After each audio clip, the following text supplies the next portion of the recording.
Kasama na ang weightlifting bilang regular sport sa palarong pambansa. Naging daan ito para maipakita ng mga kabataang atleta ang kanilang husay at natatanging potensyal sa larangan ng weightlifting. Si JB Junio sa sentro ng balita.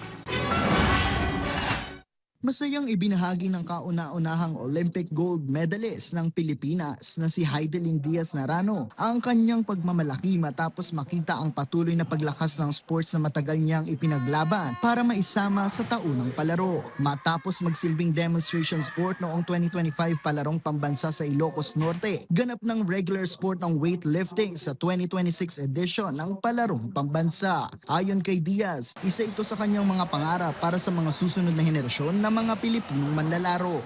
Malaking bagay yon para sa weightlifting kasi nga it's my wish. It's my wish, it's my dream na sana ang weightlifting ay part ng palarong pambansa.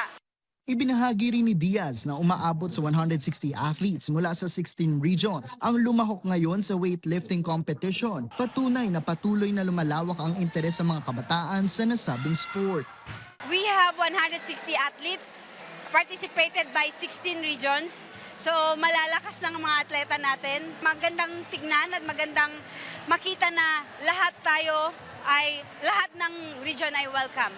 Bilang tournament director, sinabi ni Diaz na mas mahalaga sa kanya ngayon ang pagbabahagi ng kaalaman at pagbibigay inspirasyon sa mga batang atleta kaysa sa sarili niyang mga tagumpay sa international stage. Mas kailangan kong bumaba and to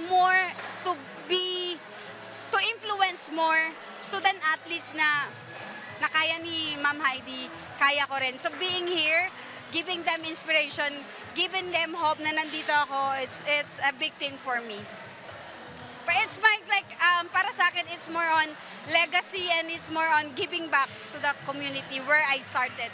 Samantala, nasungkit naman ang kababayan ni Diaz na pambato ng Region 9 mula sa Zamboanga Peninsula na si Adrian Bucol ang makasaysayang first weightlifting gold medal. Ito ay matapos mabuhat ang 83 kg snatch at ang 100 kg clean and jerk na may kabuuang 183 kg na tuluyang nagselyo sa kanyang panalo. Sa pagiging regular sport ng weightlifting sa palarong pambansa, umaasa hindi lamang si Diaz kundi ang marami pang kabataang Pilipino na matuklasan ang kanilang potensyal sa larangan ng weightlifting. JB Junio para sa Pambansang TV, para sa Bagong Pilipinas.